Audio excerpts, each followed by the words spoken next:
En el nombre del Padre, y del Hijo, y del Espíritu Santo. Amén. Te damos gracias, Señor, por esta semana en la que hemos podido servir tu nombre.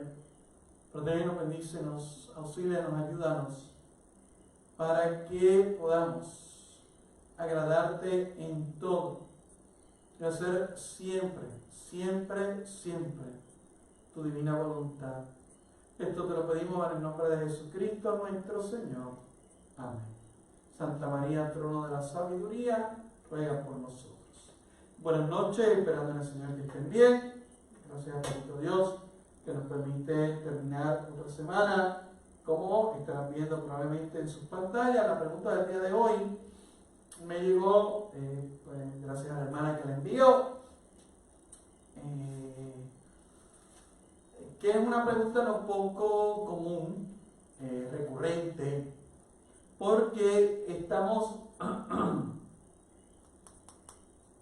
en una insistencia de desacreditar las Sagradas Escrituras, precisamente diciendo que es un libro hecho por seres humanos. Por lo tanto, si es un libro hecho por seres humanos, yo no lo debo de creer, su contenido. Claro, porque mi certificado de nacimiento es hecho por seres humanos y lo debo creer, porque mi diploma de cuarto año y los universitarios fue hecho por seres humanos, por tanto es un embuste. Y por lo tanto todo lo hecho por seres humanos, o que el ser humano ha tenido una intervención, o que se ve la intervención del ser humano, es una mentira. Entonces quieren agarrar a la Sagrada Escritura y secuestrarle su intervención divina o su revelación divina, porque tiene la mano, porque tiene la huella de un ser humano que la escribe, y este ser humano que la escribe no la puede escribir, hermanos míos, en narrativa extraterrestre o narrativa de una dimensión paralela. Tiene que transmitirla en el lenguaje limitado, en las expresiones limitadas, en el conocimiento limitado que él o ella tiene, y a la vez lo tiene que presentar en alguna forma concreta. La Sagrada Escritura, yo no sé por qué hay gente que le sorprende, tiene géneros literarios. Tiene mito, tiene parábolas, tiene fábulas, tiene narrativa, tiene epístolas, tiene homilías, tiene apocalíptica,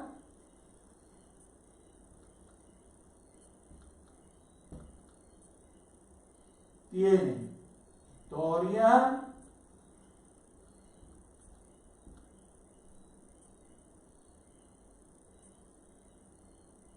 tiene prosopopeya,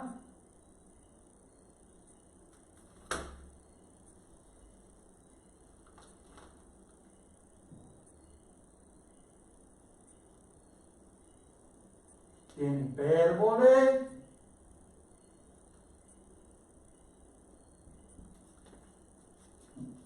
¿por qué? Parábolas, fábulas, epístolas.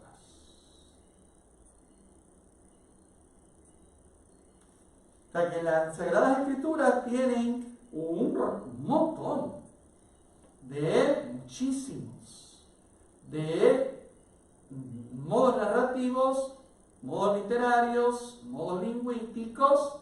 ¿Por qué? Porque cada autor escribe de acuerdo a su conocimiento, de acuerdo a su limitación. Si yo fuese a escribir una revelación divina, yo voy a presentarla en la terminología que yo conozca. Será imposible, por ejemplo, les voy a poner. Se decía que el sacerdote, para hablar sobre el sacramento de la reconciliación, que el sacerdote era el instrumento de Dios, que era como el oído de Dios. No hace mucho escuchaba yo un sacerdote decir a un niño que el sacerdote era como el celular para hablar con Dios. La expresión celular para hablar con Dios hace 30 años era imposible de hablar de eso. Antes se hablaba de una manera, ahora de otra. Antes se utilizaban unas expresiones, ahora otras. Antes unos conocimientos y ahora otros. Y el autor sagrado tiene unas limitaciones, porque quien está escribiendo es alguien de carne y hueso. Ahora, de aquí a que porque se utiliza un género literario, significa que ese libro es un embuste, un paquete, le están metiendo las cabras a uno, están diciendo disparate, es una fábula de callejón, es algún tipo de susurro de pasillo, es un embuste. Pues mire, hermanos míos, llegar a esa conclusión, lo que denota de quién lo dice es que es ignorante. Y tienen, yo no sé quién, un calambre, una calambrina, sobre todo con el relato de la creación y la figura de Adán y Eva. Decir que el relato de Adán y Eva es un cuento, el que diga que es un cuento, usted tiene delante a un ignorante o a una ignorante. El género literario, porque pues tiene que escribirse en un género literario, no se va a escribir en humo, no se va a escribir en gotas de agua, no se va a escribir en arroz, se va a escribir en un género literario. Y en ese género literario busca el autor explicar los misterios de Dios de acuerdo a sus recursos. Yo tengo hoy día más recursos que lo que tuvo el autor del Génesis para presentarnos el relato de la creación del mundo y el relato de la creación del varón y la mujer. ¿Qué quiere decir eso? Que porque yo tengo ahora más recursos, los anteriores a mí, pues al no tenerlos, eran embusteros o paqueteros, la respuesta es no. ¿Qué quiere decir esto? Que porque se usa el género literario mito, es un embuste, no. Que significa que porque no hubo algún tipo de prueba científica, que porque no hubo un testigo visual, que porque no hay pruebas de laboratorio, todo esto es mentira. No. Significa que cuando yo lea los libros de la Biblia, yo tengo que leerlos conociendo el género literario para dar a cada uno de los libros su exacto peso. Las imágenes que utiliza, yo entonces darles el significado correcto, los números que se ponen, yo darles porque la numerología bíblica no es la numerología árabe, ni la numerología griega, ni la numerología maya, ni la numerología pitagórica. En las Sagradas Escrituras, la matemática no es decimal necesariamente. El número 3 no significa 1, 2, 3. El 7 no significa 1, 2, 3, 4, 5, 6, 7, o 5 más 2, 7, o 6 más 1, 7. O sea, la numerología, las imágenes, las expresiones, las edades, las contabilidades, tienen que ver con un mensaje que quiere llevar el autor sagrado. Si eso usted no lo conoce, usted se va a inventar la Sagrada Escritura y va a entender que la Sagrada Escritura está diciendo un mocho, un paquete, un embuste, que alguien lo está engañando, pues especialmente, ¿verdad?, estos viejos del Vaticano que quieren acabar con el mundo y pues son no sé qué rayos. Entonces, vamos entonces a hablar para poder poner esto en el contexto correcto. ¿Cuál es el género literario que tiene el relato de la creación del varón y la mujer? Es un cuento. ¿Qué es un cuento? Un cuento es una narración breve, oral o escrita, en la que se narra una historia de ficción, naves espaciales, extraterrestres. Adán y Eva son una ficción, o sea, un varón y una mujer son una ficción, o el varón y la mujer existen. Existen los varones, existen las mujeres, pues significa que eso no es una ficción. Entonces, ¿qué es una fábula? Una fábula es un relato o composición literaria que proporciona una enseñanza o un consejo moral. La creación del varón y la mujer es una composición literaria que proporciona una enseñanza o un carácter moral. No es fábula. ¿Qué es? Una leyenda. ¿Qué dice la RAE? Que es una leyenda. Estas son definiciones de la RAE, de la Real Academia de la Lengua Española. Te le puede gustar más, te le puede gustar menos, pero en la lengua española hay una sola definición que se considera la de autoridad, que es la de la RAE, la Real Academia de la Lengua Española. ¿Qué es una leyenda? Una leyenda es un suceso fantástico que transmite una tradición. Esto es un suceso fantástico. ¿Dónde están los fantásticos? Es decir, los fantasiosos. El varón y la mujer volando. ¿Dónde está el varón y la mujer brillando? ¿Dónde está el varón y la mujer transformándose en hombres lobo? ¿Existe eso en el libro del Génesis? No. ¿Cuál es el género literario? El género literario es el de mito. ¿Ve? Que mito es un embuste. No. Mito no es un embuste y usted no sabe de lo que está hablando si dice que mito es un embuste. ¿Qué es el mito?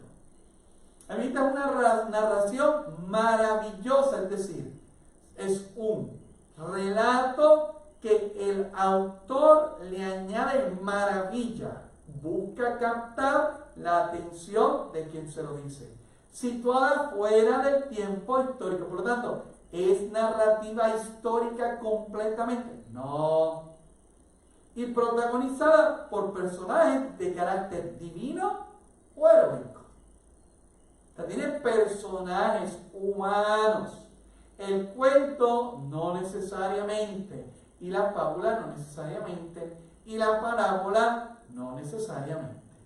Cuando yo digo que el relato de Adán y Eva es un mito, que estoy diciendo que hay una realidad. ¿El varón existe? Sí.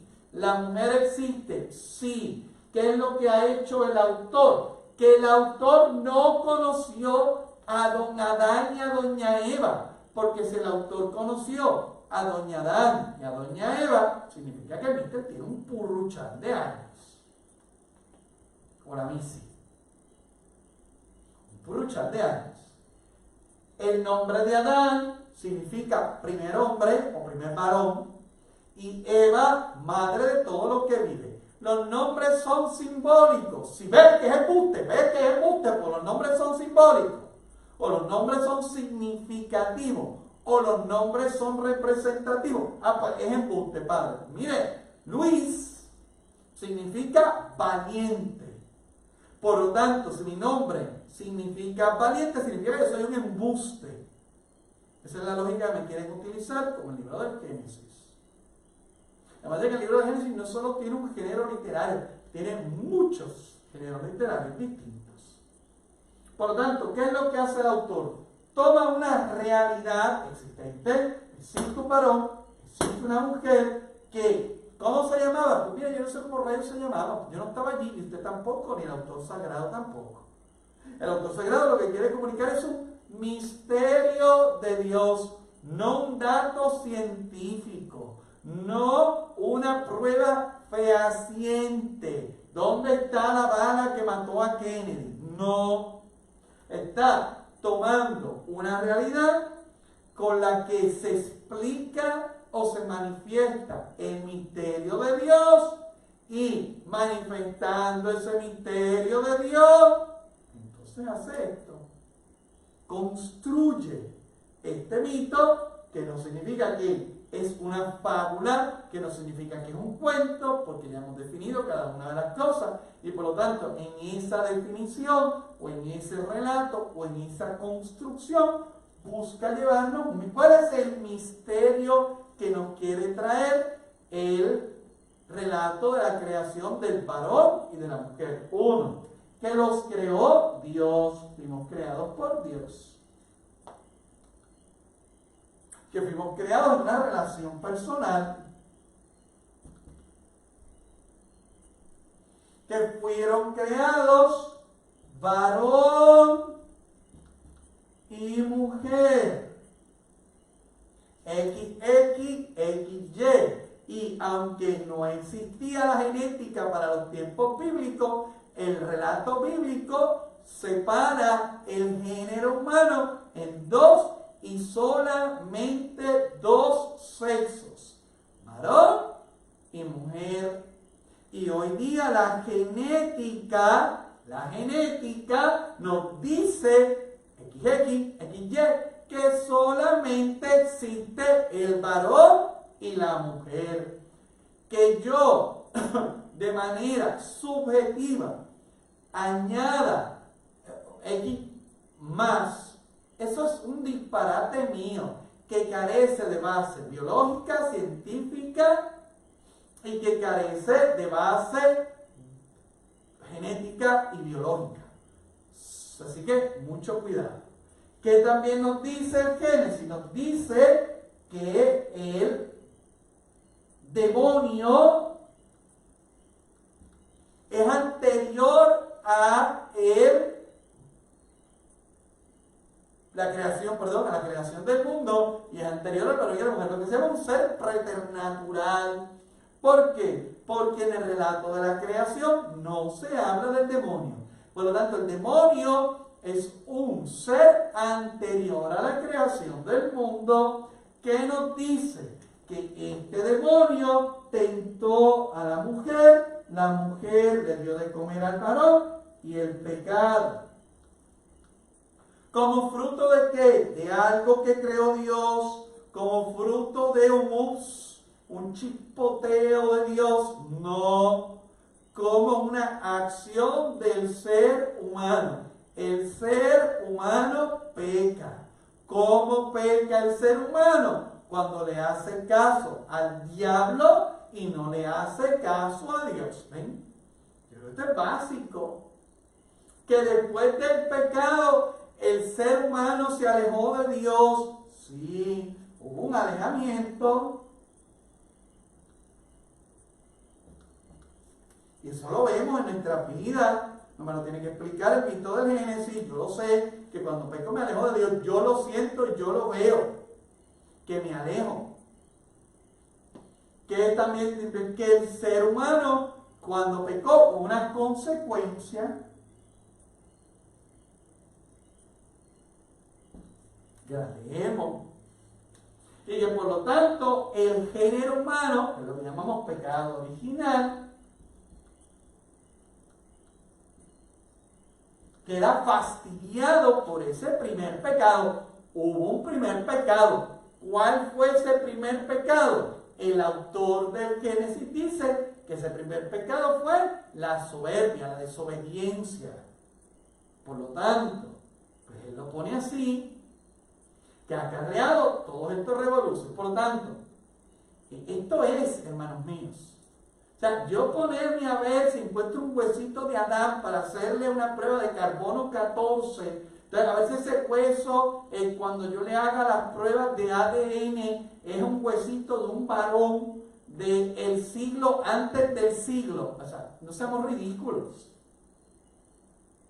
No seamos ridículos. Tampoco seamos ridículos diciendo que esto es un cuento. Es una construcción literaria, porque las construcciones literarias existen. Pues ¿cómo rayos vamos a comunicar las cosas si no es con un orden literario? O sea, ¿cómo iba a ser el autor sagrado del libro del Génesis? Vamos a comunicar el misterio de Dios. O sea, no puede hacer eso. Tiene que hacerlo en un género literario. Y tiene que hacerlo de una manera propia de la lengua. La lengua en la que se escribe es el hebreo. Además de que el libro de Génesis son varios libros. A mí no me interesa si el primer varón se llamó Pepe y que la primera mujer se llamó Enriqueta. A mí eso ni me importa y no cambia mi fe y no la daña y no me hace temblar, y yo no entro en crisis porque no sé el nombre exacto de la primera criatura a la cual Dios le dio su espíritu. No lo sé, pues miren, yo no lo sé, y como yo no sé el nombre de un montón de personas, y por lo tanto mi fe no va a ser escotar por eso.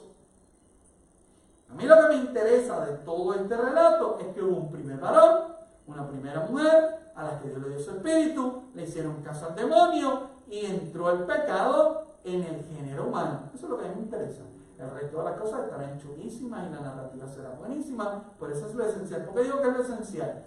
Pues cuando nosotros después nos leamos, yo les pido por favor en sus casas que lean estos dos textos sagrados, donde precisamente utilizan como referente el mito del Génesis. Es decir, dice el apóstol Pablo, tanto en la carta a los Romanos, capítulo 5, versículos 12 al 21, como 1 Corintios 15, 21, que hubo un primer varón que pecó y Cristo es el varón que viene a acabar con ese pecado. Un primer varón pecó, el varón, Cristo, viene a acabar con el pecado. Si ese primer varón no existió, entonces ¿para qué rayos Cristo es varón? Ven el asunto. O sea, si yo niego que este primer varón existió, yo estoy diciendo que Jesucristo fuese varón y que muriese para librarnos de ese pecado que hizo ese primer varón. Si ese primer varón no existe, ¿dónde está el pecado que iba a recibir Jesucristo?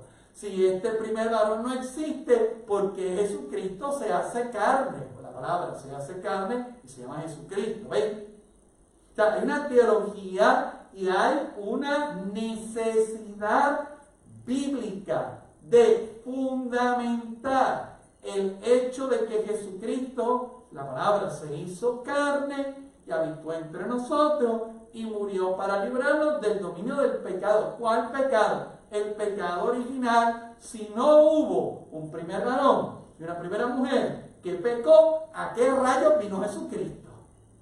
Ah, que ese primer varón se llamaba Adán y que esa primera mujer se llamaba Eva. Pues miren, no, bendito. O sea, no nos vayamos por la tangente y no digamos disparate. Y yo quiero dejar esto porque es que si no, en ese plumazo, toda la Sagrada Escritura y todo libro que tiene un género literario es un embuste y es un paquete. No, hermanos míos, no es un paquete. Yo estoy hablando, por ejemplo, estoy hablando en prosa. Es que quienes nos creamos en el colegio católico entendíamos que el relato de Eva era como, no. Es una verdad teológica, es un misterio de Dios. Un misterio de Dios. Porque si Adán y Eva fueron un cuento, entonces el pecado, entonces el que la palabra se haya hecho carne, entonces el sacrificio de Cristo viene a reparar ¿qué? ¿O viene a redimirnos de qué? De la idea del cuento del pecado original. No, tiene que haber un pecado original. Ese pecado original lo hizo una persona concreta, pero esa persona concreta, hermano mío, es imposible que yo sepa cuál es su nombre, y cuál es el apellido, cuál es su dirección y su número de celular, y es imposible que yo sepa cuáles son sus medidas, y es imposible que yo sepa si tenía barba, no tenía barba, si era calvo, si era rubio, si era pelirrojo, es imposible. Entonces estamos queriendo llegar a la quinta pata del gato. Estamos intentando decir que el gato es 2 veces animal porque es gato y araña. Entonces, metemos el misterio de Dios relatado en las Escrituras en una conversación que no tiene que ver con la razón y no tiene que ver con el género literario y menos tiene que ver con esta expresión del misterio divino. Así que tengamos mucho cuidado porque cada libro yo lo tengo que leer en su contexto. Cuando el Señor le dijo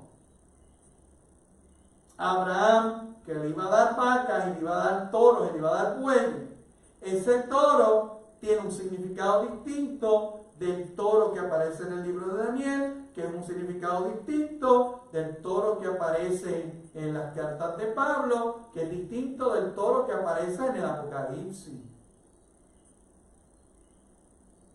Es distinto. Cada libro en su contexto. ¿Por qué? Porque recuerden que las Sagradas Escrituras no fueron hechas como una secuencia, esto no es una secuencia de libros. Estos son libros individuales que nosotros pusimos juntos.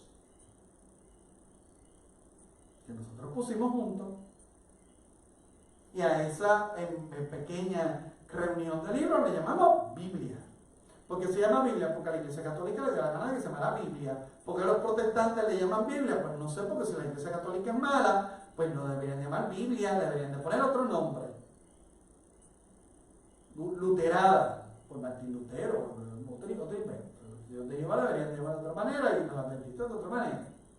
Así que, por favor, tengamos esto claro, porque nos va a permitir, cuando alguien venga, mire, cuando una persona diga que el libro del Génesis es una fábula, pídale la definición de fábula y que le explique de acuerdo a esa definición. Pues probablemente nunca ha visto un diccionario en su vida, sino para la escuela, y después de eso se lo pregunta a Siri o se lo pregunta a Alexa.